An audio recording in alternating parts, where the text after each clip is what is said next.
오늘 아침 굿모닝 시카고.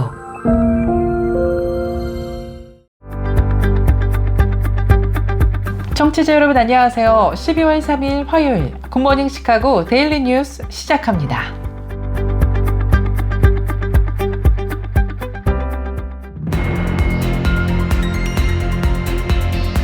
오늘의 주요 뉴스입니다. 트럼프 이기에서는 퍼블릭 차지, 즉 공적 부조를 받는 외국인들에 대해서 비자나 영주권, 시민권 신청을 기각할 수 있는 복지 혜택 제한 조치를 재시도할 것이 나타나 우려가 되고 있습니다. 미국의 추수감사절 연휴 마지막 날이자 일요일인 지난 1일, 미국의 항공기 여행객 수가 하루 기준 역대 최대 수준을 기록한 것으로 조사되었습니다. 연방국세청 IRS가 연말연시 사기를 각별히 주의해야 할 것을 당부했습니다. 연말 소비가 많은 쇼핑 시즌을 노리고 세금 관련 사기 행각이 기승을 부리고 있다고 우려했습니다. 도널드 트럼프 대통령 당선인이 예고한 대로 취임 후 대규모 이민자 추방을 실시하게 되면 미국 내 일자리가 최대 10만 개 이상 줄어들 것이라는 전망이 나왔습니다.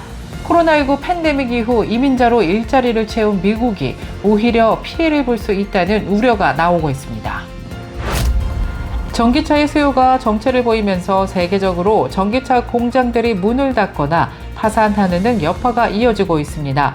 지난 1일 블룸버그 통신에 따르면 경영난을 겪어온 캐나다 전기버스 제조업체 라이언 일렉트릭은 비용 절감을 위해 일리노이즈 공장 가동을 중단하고 직원의 약 400명을 일시 해고한다고 밝혔습니다.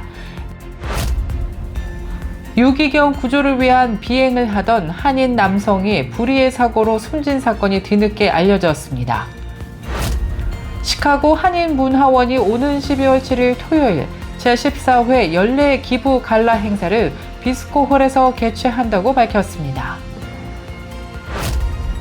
2019년 화재로 잿더미가 됐던 노트르담 대성당이 5년여에 걸친 보수 및 재건 작업을 마치고 오는 8일부터 일반인들에게 공개되는 것으로 알려졌습니다. 앞서 에마뉘엘 마크롱 프랑스 대통령이 참석한 가운데 지난달 29일 내부가 처음 공개되었습니다. 호주가 세계에서 최초로 16세 미만 아동과 청소년의 소셜미디어 사용을 금지하는 법률을 제정한 것으로 조사됐습니다.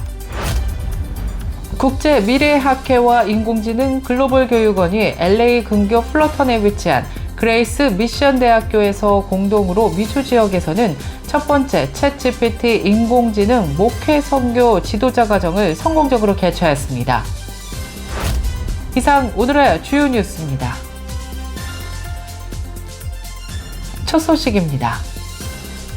트럼프 2기에서는 1기 때 중단됐던 공적 부조를 받는 외국인들에 대해서 비자나 영주권, 시민권 신청을 기각할 수 있는 복지 혜택 제한 조치가 증가할 것으로 나타나 주의가 요구되고 있습니다. 먼저 2025년 1월 20일 취임 첫날부터 미국의 빈곤층이나 극빈층에게 지원하고 있는 웰페어 혜택을 이제 불법 이민자들에게는 더 이상 주지 않겠다라고 전격 발표를 하고 나섰습니다. And I will ban all welfare and federal benefits for illegals. I will restore every Trump border policy and immediately expel all illegals who violate our border. We're going to get them out. We have to. 이에 따라서 그동안 제공됐던 푸드스탬프, 무료 헬스케어, 공공주택 보조 등 모든 웰페어 혜택이 전면 금지될 것으로 예상되고 있는데요. 트럼프 차기 대통령은 그동안 바이든 정부에서 정부 지원 및 혜택 등을 권한 남용으로 수백만 불법 이민자들에게 제공을 했다면서 비난을 해왔었죠.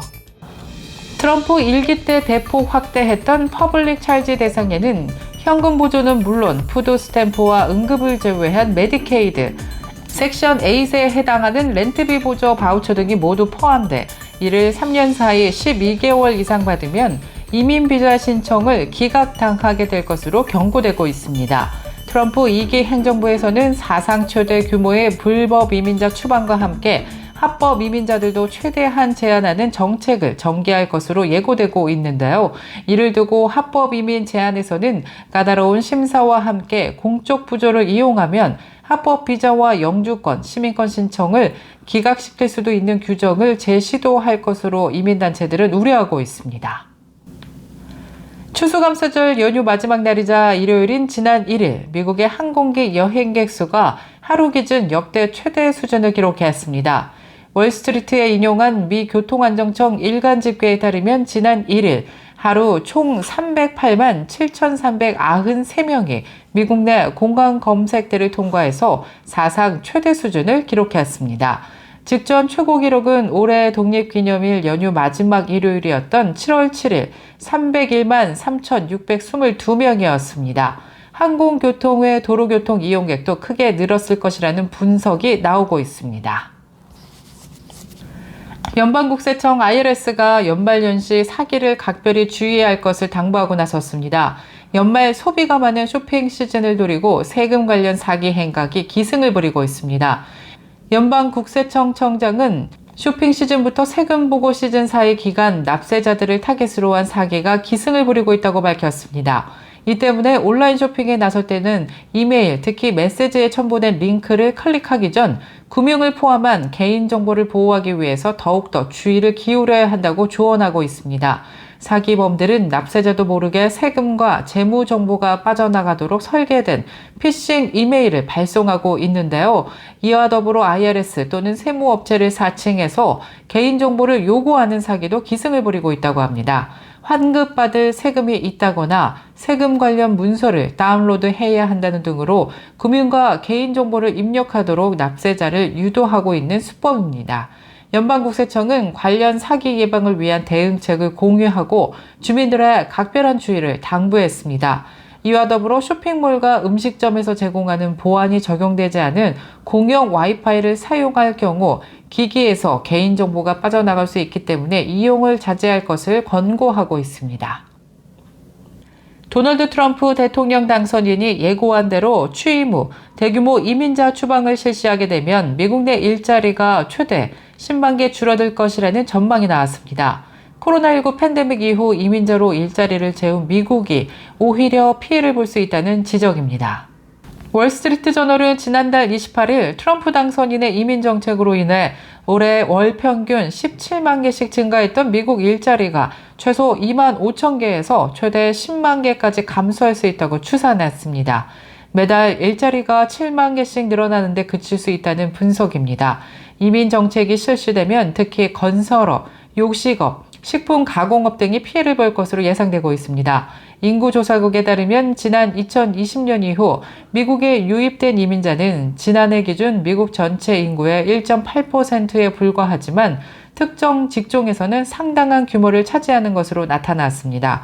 농업 종사자에는 6.7%, 건설 노동자는 5.6%, 가정부 및 가정청소부는 5.6%가 이민자로 조사되었습니다. 지난해 이민자 중 요리사는 66만 654명, 계산원은 47만 5,096명으로 집계됐습니다. 전기차의 수요가 정체를 보이면서 세계적으로 전기차 공장들이 문을 닫거나 파산하는 등 여파가 이어지고 있습니다. 지난 1일 블룸버그 통신에 따르면 경영난을 겪어온 캐나다 전기버스 제조업체 라이언 일렉트릭은 비용 절감을 위해 일리노이즈 공장 가동을 중단하고 직원의 약 400명을 일시 해고한다고 밝혔습니다. 2021년 상장한 라이언은 공급망 혼란 및 배터리 공급업체와의 분쟁 등으로 자금난에 빠졌으며 주가는 올해 들어 90% 가까이 급락한 상태입니다.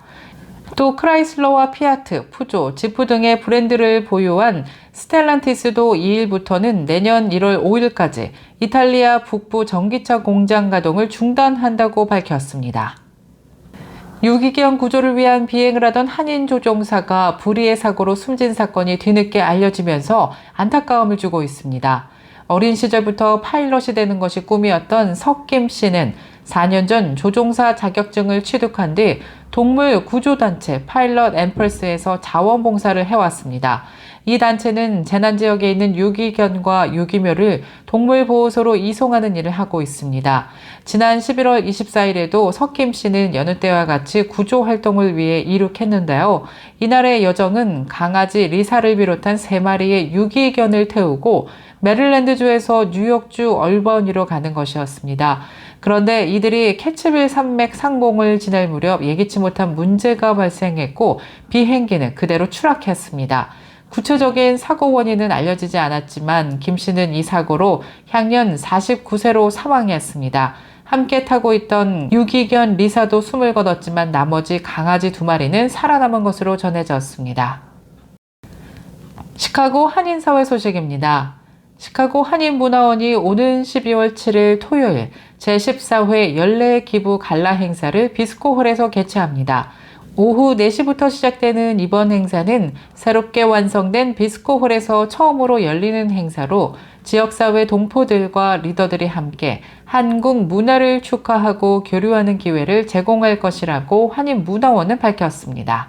이번 갈라의 주제는 더 넥스트 챕터, 오랜 시간에 걸쳐 진행된 비스코홀의 건립 프로젝트가 마침내 완성되었음을 기념하는 날이 될 것이라고 밝혔습니다. 시카고 문인협회가 창립 40주년 및 제5회 시문 행사를 개최한다고 밝혔습니다. 오는 12월 5일 목요일 오후 5시 30분 날스 소재 론트리 매너 뱅킷에서 시카고의 문우들과 함께하는 문학 축제의 밤을 통해 올 한 해를 돌아보며 친교를 나누는 시간을 가질 것이라고 전했습니다. 교계 소식이 이어집니다. 2019년 화재로 잿더미가 됐던 노트르담 대성당이 5년여에 걸친 보수와 재건 작업을 마치고 오는 8일부터 일반인들에게 공개될 예정입니다. 앞서 마크롱 프랑스 대통령이 참석한 가운데 지난달 29일에는 내부가 처음 공개됐습니다. 2019년 화재로 잿더미가 됐던 노트르담 대성당은 5년여 걸친 보수와 재건 작업을 마치고 일반인들에게 공개될 예정인데요.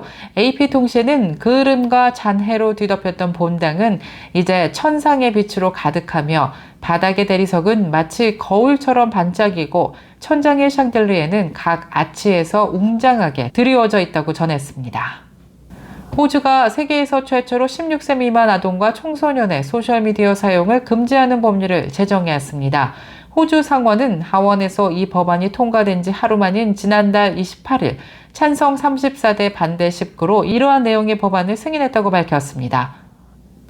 국제미래학회와 인공지능 글로벌 교육원이 LA 근교 플러턴에 위치한 그레이스 미션 대학교와 공동으로 미주 지역에서 첫 번째 챗GPT 인공지능 목회 선교 지도사 과정을 성공적으로 개최했다고 밝혔습니다.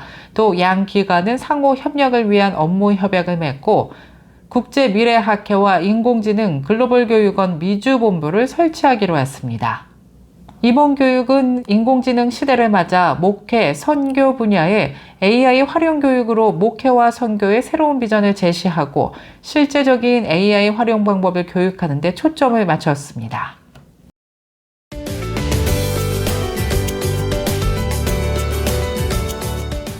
KCBS 날씨 정보입니다.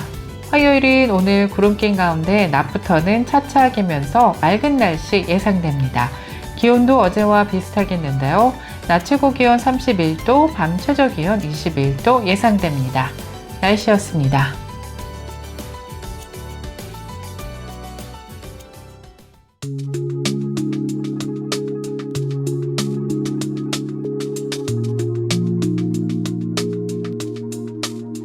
굿모닝 시카고 오늘 뉴스를 마치겠습니다. 지금까지 진행의 아나운서 유정임이었고요. 저는 내일 이 시간에 더욱더 풍성한 소식으로 다시 찾아뵙겠습니다. 오늘도 하나님의 은혜가 넘쳐 흐르는 행복한 하루 보내시길 바랍니다. 청취해주신 여러분 고맙습니다. 굿모닝 시카고 뉴스는 삶을 마무리하는 순간을 여러분과 함께합니다. 가장 저렴한 비용과 신뢰를 바탕으로 정성을 다하는 줄리심 장의사, 최신 학문과 기술 연마를 통해 최상의 치료로 보답하는 김광수 치과, 모든 보험을 원스톱으로 해결해 드립니다.